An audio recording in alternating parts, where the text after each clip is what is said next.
नमस्कार दोस्तों, मैं हूं ठाकुर शिवान सिंह और एक बार फिर स्वागत करता हूं आपका हमारे यूट्यूब चैनल पर जिसका नाम है द एम रिमाइंडर। तो आज का हमारा टॉपिक है परसेंटेज। परसेंटेज जो टॉपिक है वो बीजगणित का पूरा एक आधार होता है और जिसका आधार क्लियर होता है उसको आगे कहीं दिक्कत नहीं आती। हम बेसिक से पढ़ के चलते हैं और बेसिक बहुत इंपॉर्टेंट होता है मैथ्स में। जिसको प्लस माइनस डिवाइज मल्टीप्लिकेशन इनमें दिक्कत आती है तो आगे के सवाल उनसे क्लियरली सॉल्व नहीं होते हैं। तो परसेंटेज में हम आगे बढ़ते हैं। तो प्रतिशत का शाब्दिक अर्थ ये होता है प्रति सैकड़ा, शतांश या सौवा हिस्सा, यानी कि 1/100। हम इसे अधिकतर जब लिखते हैं तो 100% को अगर हम बदल के लिखने की कोशिश करें तो 1/100 लिखा जाता है। उदाहरण से हम इसे समझने की कोशिश करते हैं कि 10% का अर्थ है 100 भाग।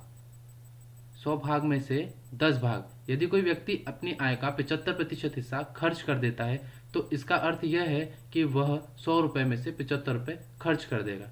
यदि कोई दूसरा व्यक्ति है और वह भी अपनी आय का 75% खर्च करता है और उसकी आय 500 रुपये है तो वह उसमें से 375 रुपये खर्च करेगा। इसका अर्थ यह कभी नहीं होगा कि वो भी सिर्फ 75 रुपये ही खर्च करें। तो आगे हम बढ़ते हैं, इसी में कैसे निकालेंगे हम परसेंटेज। तो इसके लिए हमने कुछ शॉर्ट ट्रिक्स आपके लिए निकाल के रखी है जो आपको विद इन अ सेकेंड, क्योंकि आप एग्ज़ाम जब देने बैठते हैं तो आपके पास इतना टाइम नहीं होता कि आप हर एक क्वेश्चन को इन डिटेल फ्रिक्शन करके डिवाइड मल्टीप्लिकेशन सब डिटेल में किया जाए और फिर उसका आंसर आए। तो कुछ शॉर्ट ट्रिक्स होती है जो आपको माइंड में रखनी होती है। ज़्यादा इसमें कन्फ्यूज़न वाली स्थिति नहीं है, बहुत इजीली ये आपको समझ पाएंगे आप इन चीज़ों को। तो जैसा कि हम यहाँ देखते हैं 1/1, यानी कि जो एक होता है, एक का पूरा मतलब होता है 100%। अब यदि इसको हम कर देते हैं 1/2, तो 1/2 का मतलब होता है 50%। यानी कि जहाँ हम किसी भी संख्या में किसी भी संख्या का 50% निकालना होगा तो वहाँ हम सीधा उस संख्या में क्या करेंगे, 2 से भाग लगा देंगे। अगला ये है 1/3। तो 1/3 जब हमें करना है तो इसका वैसे फ्रैक्शन में आता है 33 1/3, 33 सही 1/3%। इसको अगर डेसिमल में लिखें तो 33.33। सीरीज चलती रहती है 333 की पीछे की तरफ। अगला अगर हम इनसे आगे बढ़े तो 1/4 जब हम देखते हैं तो 25%। यानी कि किसी भी संख्या को आपको अगर 25% हिस्सा निकालना है तो आपको सीधा यही करना है कि उसमें 4 से भाग लगा देना है। आगे हम बढ़ते हैं 1/5 की तरफ। तो 1/5 होता है 20% हिस्सा। तो 20% हिस्सा वो होता है, अगर हमें किसी भी संख्या से सीधा 20% निकालना है तो हम कुछ नहीं करेंगे, उसमें यह नहीं करेंगे कि ऊपर नीचे उसमें क्लियर लिखें फिर डिवाइड करें। सीधा हम उसमें 5 से डिवाइड करेंगे और उसका 20% हिस्सा हमारे सामने हो जाएगा। यहाँ पे हम देखते हैं 1/6%। तो 1/6 को हम जब प्रतिशत में लेते हैं तो ये 16 सही 2/3 आता है। ये भिन्न होती है और भिन्न के प्रतिशत के रूप में आती है। तो किसी भी संख्या में अगर पूछा जाए कि 16 से 2/3% निकालिए तो आपको सीधे से ये करना है, उसमें 6 से डिवाइड कर देना है और वो सीधा 16 से 2/3% निकल जाए। आजकल जो सवाल आते हैं मेजरली जो एमपी पुलिस वगैरह जो एग्ज़ाम आती है आपकी, बैंक आ रही है, पीओ व्यापम जो परीक्षाएं जनरेट करता है, उसमें पहले बड़ी इजीली परसेंटेज पूछे जाते थे। 10% निकालिए, 20% निकालिए, 25% निकाल दीजिए। आजकल जो सवाल मैं देख रहा हूँ पिछले जो भी एग्ज़ाम्स अभी गए हैं उनमें मैंने देखा है, उनमें वो जो परसेंटेज पूछ रहे हैं वो सही बटे में पूछ रहे हैं। जैसे 12 से 1/2 निकालिए, 8 से 1/3 निकालिए, 6 से 1/4 निकालिए। तो वहाँ पे स्टूडेंट जब ऐसे परसेंटेज देखता है तो वो कंफ्यूज हो जाता है। तो वहाँ पे आपको कंफ्यूज नहीं होना है, सीधा सा आपकी एक काफ़ी अच्छी टेबल है, मैंने एक और इसमें सेकेंड टेबल की है, इसका आप स्क्रीनशॉट ले सकते हैं। ये टेबल आपको आगे समझने में काफ़ी काम आएगी। तो जैसे इसमें 100% का मीनिंग 1 होता है, आगे 50% का मीनिंग 1/2 है, 33 1/3 का मीनिंग है 1/3। ऐसे 1/4 का मीनिंग है 25%, 1/5 का मीनिंग है 20%, 1/6 का मीनिंग है 16 से 2/3%। ऐसे ही अगर आगे बढ़ते हैं तो 1/7 का क्वेश्चन जब आपके पास आता है तो आपको कुछ नहीं करना है, 14 से 2/7%। इसका मीनिंग आपको सीधे ही निकाल लेना है। या उल्टा, इसके उलट अगर आपके पास आता है कि 14 से 2/7% निकालिए तो आपको कुछ नहीं करना है, संख्या को 7 से भाग लगा देना है। ऐसे आगे बढ़ते हैं तो 1/8 का मीनिंग होता है 12 सही 1/2। यानी कि किसी भी संख्या का 12 से 1/2% निकालना है आपको, यानी कि 12.5% आपको निकालना है, तो सीधा उसमें आपको 8 से भाग लगा देना है। आगे बढ़ते हैं। 1/9, यदि किसी संख्या का 1/9 यानी कि कितना होगा वो 11 से ही 1/9%। अच्छा, ऐसे ही 1/10 तो सीधा ही निकल जाएगा 10%। किसी भी संख्या में 10 से भाग लगाएंगे उसका 10% निकल जाएगा। ऐसे ही आगे बढ़ते हैं हम 1/11 की तरफ। तो 9 सही 1/11, जब भी किसी संख्या का 9 सही 1/11% निकालना हो आपको, तो सीधा उसमें 11 से भाग लगा दीजिए। आगे हम बढ़ते हैं। तो 1/12%, यानी कि 8 सही 1/3%। तो यहाँ पे आपको जब 8 से 1/3% निकालना हो तो आपको सीधा सा ये करना है, उस संख्या में 12 से भाग लगा देना है। वैसे ही हम आगे देखते हैं कि जब आपको 7 से ही 9/13% निकालने के लिए कहा जाए तो आप सीधा सा उसमें 13 से भाग लगाएंगे। वैसे ही आगे आपको ये करना है कि जब आपसे 7 से ही 1/7% निकालने के लिए कहा जाए तो आपको 1/14 यानी कि 14 से भाग लगाना है। वैसे ही इसमें मोस्टली यूज़ होने वाले जैसे 15 से होता है तो 6 से ही 2/3, यानी कि आपको क्या करना है 15 से भाग लगा देना उस संख्या में, आपका सीधा ही आंसर आपके हाथ में होगा। वैसे एक ये 16 वाला ज़्यादा यूज़ होता है। तो इसमें आप ये देखिए कि यदि आपसे पूछा जाता है कि 6 सही 1/4% कितना होता है, किसी भी संख्या का 6 सही 1/4% कितना होगा, यानी कि 6.25%।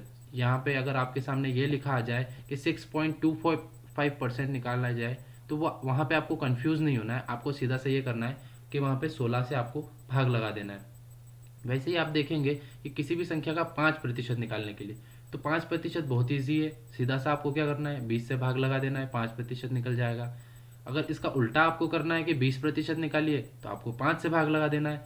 नॉर्मल है, ज़्यादा आपको इसमें लोड लेने की ज़रूरत नहीं है। आपको बस ये फ्रैक्शन चार्ट है, एक बार आप इसको थोड़ा सा समझ के करेंगे तो आप इसको बहुत इजीली समझ लेंगे। किसी भी संख्या का जैसे आपको ये आगे आने वाले हैं कुछ 40%, 2.5%, 3.5%, 2%, तो ये पूरा चार्ट मैंने आपके लिए रेडी किया है। आप इसका स्क्रीनशॉट ले सकते हैं और आगे आप इसमें एक बार इसको करके देखेंगे, आप कुछ सवाल इससे सॉल्व करेंगे तो आपको बेहतर इसको समझ पाएंगे। आगे अपने क्वेश्चन की तरफ अपन बढ़ते हैं। तो पहला क्वेश्चन अपना है, सीता ने किसी परीक्षा में 180 अंक प्राप्त किए और वह 30 अंक से फेल हो गई। तो यदि परीक्षा का उत्तीर्णांक 30% हो तो परीक्षा का कुल पूर्णांक कितना होगा। तो यहाँ पे ऑप्शन दिए हैं हमें 4, 900, 1000, 700 और 800। तो आइए सॉल्व करते हैं। तो इसका सॉल्व है उसको सीता को परीक्षा में अंक कितने मिले, तो अंक मिले हैं उसको 180 अंक, और उसको कितने और चाहिए थे, तो उसको 30 अंक और चाहिए थे, यानी कि 210 अंक उसको चाहिए थे पास होने के लिए। अच्छा, इन्होंने आगे हमको ये बताया कि यदि परीक्षा का उत्तीर्णांक 30% हो, यानी कि टोटल उसको कितने चाहिए थे 30% नंबर, और पास होने के लिए नंबर्स में कितने चाहिए थे, तो नंबर्स में चाहिए थे 210 नंबर। तो 210 नंबर बराबर कितने हो गए 30% के, तो 210 के बटे में हम रखेंगे 30 और गुणित कर देंगे 100। तो यहाँ पे परसेंटेज को जब आप पलट रहे होते हैं तो आपको गुणा में 100 लगाना होता है। तो सीधा आपका उत्तर आ जाएगा 700, यानी कि इसका तीसरा वाला जो उत्तर था वो सही था। अगले क्वेश्चन की तरफ अपन बढ़ते हैं। तो विजय ने किसी परीक्षा में 20% अंक प्राप्त किए और वह 72 अंक से फेल हो गया। यदि परीक्षा का उत्तीर्णांक जो है वो 30% हो तो परीक्षा का पूर्णांक क्या होगा। तो सबसे पहले जहाँ पे 2% दिए हुए हैं हमें और नंबर दिया है सिर्फ एक 72 जो कि अंक है, तो उसको टोटल पास होने के लिए चाहिए थे 30% अंक, उसे मिले हैं 20% अंक।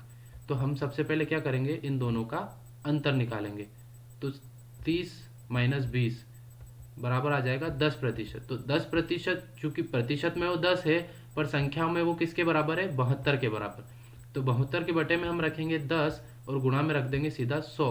तो आएगा आपका उत्तर 720, यानी कि इसका भी तीसरा वाला ही सही था। अगले क्वेश्चन की तरफ अपन बढ़ते हैं। तो क्वेश्चन थोड़ा सा टफ है, वैसे तो इसको तीसरे पे रखना नहीं चाहिए था, बाकी अगर अपन इतना कम स्टैंडर्ड लेके चलेंगे और परीक्षाएं अपने को गवर्नमेंट जॉब के लिए फाइट करनी है तो इतना हल्का नहीं होता वहाँ पे हर चीज़। तो तीसरा क्वेश्चन अपना है, इसमें 6 लीटर नमक और पानी के घोल में 30% नमक है, यानी कि घोल के अंदर नमक है। इसमें केजी में नहीं आएगा, नमक को भी यहाँ पे अपन लीटर में ही काउंट करेंगे। यदि इसमें 1 लीटर पानी को वाष्पित कर दिया जाए तो अब शेष घोल में नमक की प्रतिशत मात्रा क्या होगी। यहाँ पे 4% ऑप्शन में दिए गए हैं, 30%, 36%, 40% और 34%। अच्छा, इसके लिए एक फॉर्मूला है जो बेसिकली यूज़ होता है, इसको आप बेसिक रूल से भी कर सकते हैं और अलग से आप इसको समझना चाहें तो ये फॉर्मूला है जो आपके काफ़ी काम आता है ऐसे कई और क्वेश्चन में जहाँ पे बेसिक से करने में थोड़ा समय लग रहा हो, वहाँ पे आप ये शॉर्ट ट्रिक या फॉर्मूला है जिसको आप यूज़ कर सकते हैं। तो आइए इसको अभी सॉल्व करते हैं। अच्छा, सबसे पहले हमें दिया है 6 लीटर घोल था। घोल कितना था? पूरा 6 लीटर था। अच्छा, इसमें प्रतिशत कितने प्रतिशत नमक है? तो 30% नमक है। तो 6 लीटर में 30% नमक है, यानी कि 6 गुणित 30/100। तो हमारा नमक कितना हुआ? 1.8 लीटर। लीटर में इसलिए यहाँ पे क्योंकि सवाल ही लीटर में, आप ये कंफ्यूज नहीं होना है आपको यहाँ पे कि नमक तो केजी में काउंट करते हैं, लीटर में तो पानी या लिक्विड चीज़ें हम काउंट करते हैं। यहाँ पे चूंकि घोल गिना गया है तो घुला हुआ नमक है, इसलिए वो भी लीटर में ही काउंट होगा। आगे 1.8 लीटर। अब चूंकि इसमें बाद में बोला गया कि नमक 1 लीटर पानी को हम कर देंगे वाष्पित, तो जब वाष्पित कर देंगे तो वाष्पन में सिर्फ पानी कम होगा, नमक कभी भी कम नहीं होगा। तो अगले घोल का लीटर कितने लीटर का घोल हो जाएगा आगे? तो 6 - 1 करेंगे 5 लीटर, मतलब अपने पास वाष्पन के बाद कितना बचेगा? 5 लीटर घोल। 5 लीटर घोल में अब नमक तो वैसा का वैसा ही है, यानी कि 1.8। तो 1.8 5 लीटर घोल में कितने प्रतिशत हुआ? तो इसमें हम 1.8/5 करके गुणा करेंगे 100 का, तो सीधा हमारा उत्तर आ जाएगा कितना? 36%, यानी कि इसका उत्तर था 36%। अगले सवाल की तरफ हम बढ़ते हैं। तो क्वेश्चन नंबर 4 है, राम का वेतन मोहन के वेतन से 25% अधिक है, यानी कि राम का जो वेतन है वो मोहन के वेतन से 25% अधिक है। तो बताइए मोहन का वेतन राम के वेतन से कितना कम है। अच्छा, यहाँ पे हमको वेतन निकालना है, सैलरी मिल रही है इनको। तो इसके लिए एक सूत्र भी दिया है हमने, परसेंटेज में कमी ऑब्लिक परसेंटेज में वृद्धि करने के लिए कमी या जो वृद्धि जो भी हो रही है, और बटे में हमको लेना है 100 प्लस या माइनस, अगर कमी हो रही है तो माइनस में और बढ़ रहा है तो प्लस में, और गुणा में रख देना है 100। तो इसमें भी इनको 4% इन्होंने हमें दिए हैं, तो हम इसको करते हैं सॉल्व। तो इसका सॉल्यूशन है, चूंकि अब वृद्धि हो रही है तो ये हो गया, कितने प्रतिशत की वृद्धि हो रही है? 25। ठीक है, बटे में क्या आएगा? 125। क्यों? क्योंकि वृद्धि हो रही है, तो 100 + 25 बराबर 125। अच्छा, गुणा में क्या रखना था हमें? तो ये 100। तो 100/5 यानी कि कितना होता है? अभी हमने ऊपर फ्रिक्शन सॉल्व किए थे, 20%। सीधा ही आंसर आ रहा था इसका, तो इसका आंसर है थर्ड वाला। अगले क्वेश्चन की तरफ हम बढ़ते हैं।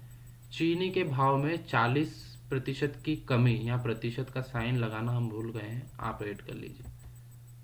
हाँ, ये वाला कि 40% की कमी होने से कोई गृहिणी अपने खर्च में कितने प्रतिशत की वृद्धि करे ताकि उसके खर्च पर कोई प्रभाव ना पड़े। घर गृहस्थी वाले सवाल भी आ रहे हैं परीक्षाओं में, ध्यान दीजिए। तो 4 ऑप्शन दिए हैं, 20/3 यानी कि 66.67। यहाँ पे 66.66 भी गिन सकते हो, उसको कॉमन होता है। 300/3 या 400/3 या 200/6। तो आइए सॉल्व करते हैं इसको भी। सबसे पहले कमी कितनी हुई? 40%। तो अभी जो पिछला सूत्र हमने लिया था वही सूत्र से ये भी सोल्व हो रहा है कि 40 तो ऊपर हमने रख लिया, बटे में क्या हुआ? कमी हुई। तो अब क्या करना है हमको? 100 में से माइनस करना है, बढ़ाना नहीं है, माइनस करना है। तो 100 में से माइनस किया, ये हो गया नीचे 60, गुणा में 100 रखते ही हैं, तो सीधा आएगा 200/3। कैसे? काट के बताएं? ठीक है, बता देते हैं। 40 के बटे में 60 है, 0 से 0 कट गया, ऊपर 2 बचा, नीचे 3, ये गुणा होकर ऊपर चला जाएगा, तो ऊपर हो गया 200, नीचे बचे 3। इसको जब आप बटे में काटते हैं तो कितना आएगा? 66.67, यानी कि इसका जो पहला वाला ऑप्शन था वो सही था बिल्कुल। क्वेश्चन नंबर अगले की 6 की तरफ हम चलते हैं। राम का वेतन राधा के वेतन का 40% है। तो बताओ राधा का वेतन राम के वेतन का कितना प्रतिशत होगा? अभी तो किया था ना सॉल्व, पिछला वाला क्वेश्चन। हाँ, चौथा। तो बताइए। नहीं, चलो हम करवाते हैं इसको भी सॉल्व। तो इसके लिए भी एक सूत्र दिया है हमने, अगर कभी लगे तो इसको आप यूज़ कर सकते हैं, अदरवाइज तो बेसिक से भी ये सॉल्व होते हैं। कभी भी किसी भी क्वेश्चन को आप जितना बेसिक से कर सकते हो कीजिए। अगर आप उसमें सूत्र है, ट्रिक है, जो भी यूज़ कर सकते हैं वगैरह वगैरह करके, तो वो एग्ज़ाम में काम नहीं आते। जब आप एग्ज़ाम की स्क्रीन पे सामने आपके कंप्यूटर होता है और आप बैठ रहे होते हैं, तो वो आपके माइंड से वैनिश हो जाता है। वैनिश का मीनिंग समझते हैं? उड़ जाता है दिमाग से, कुछ नहीं बचता वहाँ पे एग्ज़ाम में। खाली हो जाता ना, ब्लैंक दिए एग्ज़ाम। एग्ज़ाम देने वालों को जानते हैं, उनको समझ में आती है ये चीज़। जब एग्ज़ाम सेंटर पे आप बैठते हैं ना, तो आपका दिमाग बिल्कुल खाली हो जाता है, और उस टाइम पे जो ट्रिक्स है, जो फॉर्मूले हैं, वो रटते हैं ना, जीके रटते हैं ना, देखा है आपने कुछ भी सेंटेंस बना के, वो सारा दिमाग से निकल जाता है। तो बेसिक से सोल्व कीजिए, बेसिक आपका हमेशा साथ देता है, बेसिक कहीं नहीं जाता, क्योंकि वो तो है ही बेसिक ना, वो कहाँ जाएगा। तो अच्छा, हम इसको अब सॉल्व करते हैं, सवाल पे आते हैं। तो ट्रिक क्या है? 100 × 100। वैसे तो सूत्र है या क्या ट्रिक है? तो 100 × 100 बटा परसेंटेज, सीधा क्या था? 100/40। हमको क्या रखना है? राधा का वेतन कितना है? 40%। राम के वेतन का 40% राधा का वेतन है, तो हमको यहाँ पे 100 ऊपर रखना है, बटे में क्या करना है? 40। और गुणा में तो 100 हम रख ही रहे हैं इतने टाइम से, क्योंकि प्रतिशत के सवाल है ना। तो 100 × 100 हो जाएगा 10,000 होना था यार, 1000। अच्छा अच्छा अच्छा, नहीं नहीं नहीं, 1000 ही होगा वो। ये ज़ीरो से ज़ीरो काट दिया इन्होंने पहले से, ठीक है, तो ये यहाँ ज़ीरो था जो काट दिया। तो 1000 के बटे जब हम 4 रखेंगे तो इसका आंसर आ जाएगा सीधा 250%। इसका सेकंड वाला आंसर था। अगले क्वेश्चन की तरफ हम बढ़ते हैं, क्वेश्चन नंबर 7। चीनी के भाव में 20% की कमी हो जाने से 240 रुपये में 12 किलोग्राम चीनी अधिक आती है। जो जेब खर्च निकालते हैं ना ऐसे, वो सीख लो, काम आएगा। तो चीनी के भाव में 20% की कमी हो गई है, तो 240 रुपये में अब कितनी? 12 किलोग्राम चीनी ज़्यादा आ रही है। तो बताओ चीनी का पहले वाला मूल्य क्या था? शुगर। तो सॉल्व करते हैं इसको भी। अच्छा, कितनी कमी हुई है? तो हुई है 20% की। अब 20% की चूंकि कमी हो गई है, तो हम नीचे 100 थोड़ी ना लिखेंगे, कम करके लिखेंगे। तो कितना आएगा नीचे? 80। ठीक है। अब रुपीज़ में ये कितना है? तो रुपीज़ में गुणे में आ जाएगा कितना? 240। 240 रुपये में खरीद रहे हैं ना अपन। अच्छा, कितनी ज़्यादा मिल रही है? तो 12, बटे में आ गए 12। तो 20/80 काटा कितना हो गया? 1/4। और इधर काटेंगे 12 एकम 12, और 12×2 = 24, यानी कि ऊपर आ गया 20। तो 1/4 गुणित 20 कितना आएगा? 4 से काट दो 20 को, सीधा आ जाएगा कितना? 5। मतलब इसका आंसर क्या है? 5। आप एक बार इन सवालों को करने लगेंगे ना, तो बहुत शॉर्ट, बहुत जल्दी, विद इन अ सेकेंड आप, हम जब एग्ज़ाम में देने बैठते हैं ना, तो 10-20 सेकेंड में हमारा सवाल सॉल्व हो चुका होता है। हम सवाल को इतना डिटेल में नहीं पढ़ते जितना मतलब नॉर्मली पढ़ा जाता है। सिर्फ इसमें जो पॉइंट है, जो नंबर्स है आपके सामने, जैसे यहाँ पे आपका हो गया 20%, यहाँ पे हो गई कमी, यहाँ पे हो गया 240, और यहाँ पे 12 किलोग्राम कितनी अधिक। इसमें ये 4-5 पॉइंट थे जो बेसिक आपको ध्यान देने हैं किसी भी क्वेश्चन को सॉल्व करने से पहले। आखिरी में क्या पूछा है? तो चीनी का मूल्य क्या था, मतलब पुराना वाला। अच्छा, इसको अभी अगर हमको नया को निकालना हो कि अभी जो वर्तमान मूल्य है, जिसमें 12 किलोग्राम ज़्यादा मिल रही है ना, वो इसका क्या मूल्य हुआ उसमें। तो उसमें हम देखेंगे तो 5% का हमको निकालना है। कितनी कमी हो गई है? 20% की। तो सीधा आपको 5 में गुणा करना है, कितने का? कितना करेंगे 20% निकालने के लिए? तो हम यहाँ पे इसमें गुणा कर देंगे, या सीधा सा भी अगर हम इसको देखें तो 5 का कितना होगा 20%? एक, एक ही होगा। तो सीधा क्या आंसर आ जाएगा इसका? अगला आंसर आएगा कि वर्तमान मूल्य, अगर हमसे वो पूछ रहा है, तो वर्तमान मूल्य इसका है 4 रुपये। कितना? 4 ही लिखने में नहीं आ रहा है। हाँ, अब लिख दिया हमने 4। 4 इसका वर्तमान मूल्य। ये जो थर्ड वाला था ना ऑप्शन इसका, इसके वर्तमान मूल्य का ऑप्शन था। तो क्लास बहुत लंबी हो रही है, लग रहा है मेरे को भी। ठीक है, आखिरी क्वेश्चन है, क्वेश्चन नंबर 8। अंकित अपनी आय का 20% खर्च कर देता है। बहुत ज़रूरी सवाल है, इसको समझना, क्लास स्किप करने की ज़रूरत नहीं है। वैसे भी हम क्लास ज़्यादा लंबी नहीं बना रहे हैं, क्योंकि कुछ लोग बोलते हैं कि बहुत लंबा कंटेंट देखने में आलस बने आते हैं। एग्ज़ाम आपकी है, हमारी भी है, हम भी पढ़ते हैं। तो एग्ज़ाम है, एग्ज़ाम पर्पज़ से पढ़िए। आपको कंटेंट कभी भी हमेशा छोटा लगेगा। कई बार हम भी पढ़ते हैं तो हमको 3-3 घंटे की क्लासें भी काफ़ी छोटी लगती है, इतनी बड़ी नहीं लगती। तो सवाल की तरफ चलते हैं कि अंकित अपनी आय का 20% खर्च कर देता है, ठीक है, और शेष बचा लेता है। 20% खर्च करने के बाद कितना बचाएगा? ओबियसली 80%। अच्छा, यदि इसकी आय में हम कितना बढ़ा दें? 30% बढ़ा दें, तनख्वाह बढ़ रही है भैया की, ठीक है, तो उसकी बचत में बचत में भी 20% की वृद्धि कर दें। आय भी बढ़ा दी, बचत भी बढ़ा दी, ठीक है, तो उसके खर्च में कितना प्रतिशत की वृद्धि हो जाएगी? ओबियसली यार, बंदा ज़्यादा कमा रहा है, बचत भी ज़्यादा कर रहा है, तो खर्चा भी करेगा ही सही। ठीक है, इसको भी करते हैं सॉल्व। तो इसमें कोई आपको ट्रिक लगाने की ज़रूरत नहीं है। हमने तो ये हिंदी में आपको डिटेल्ड इसलिए समझाया है ताकि आप जो कन्फ्यूज़न है ना, यहाँ के कन्फ्यूज़न है इस सवाल में, जो नए लोग हैं उनके लिए इसमें काफ़ी चीज़ें कन्फ्यूज़ करने वाली है। तो हम देखते हैं, माना कि, अच्छा इसमें माना कि, पर हम कभी भी एक्स नहीं मानते। एक्स मान के जो सॉल्व करता है ना, एक्स बहुत बुरी चीज़ होती है, ठीक है। तो माना कि अंकित की पहले क्या है, कितनी थी? 100 रुपये।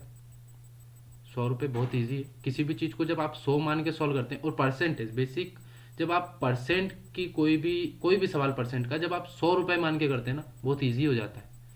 अच्छा, अब अगर उसके 100 रुपये आए थी तो पहले वो कितने खर्च कर रहा था? 20 रुपये।